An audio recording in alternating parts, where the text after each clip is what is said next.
ایک شخص امام جعفر صادق علیہ السلام کی خدمت میں آیا۔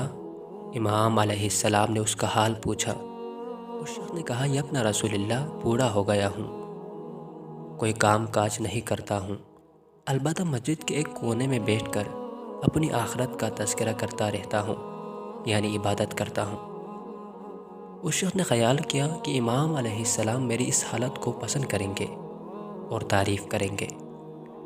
امام علیہ السلام نے 3 مرتبہ فرمایا، ھذا من عمل الشیطان، یہ تو شیطان کا کام ہے، یہ تو ایک انسان کا کام نہیں ہے، یہ کسی مسلمان کا کام نہیں، یہ شیطان کا کام ہے۔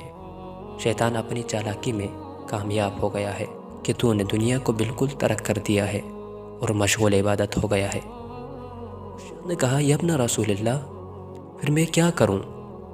امام علیہ السلام نے فرمایا، جب تک تم میں ہمت اور طاقت ہے، کام مت چھوڑو تاکہ تمہیں تمہارے کام سے فائدہ ہو، تمہارے بیوی بچے اس سے فائدہ حاصل کریں، اور اگر تمہارے پاس اتنا کام نہیں تو پھر اپنے ہمسایوں کی اور اپنے رشتہ داروں کی مدد کرو۔ اس کے بعد امام علیہ السلام نے فرمایا، جی ہاں، تم اس بات کا ضرور خیال رکھو کہ اپنی آخرت کو دنیا پر قربان نہ کرو۔ نماز کا وقت داخل ہوتے ہی کام کو چھوڑ دو اور نماز میں مشغول ہو جاؤ۔ عبادت کے وقت عبادت کرو اور کام کے وقت کام کرو۔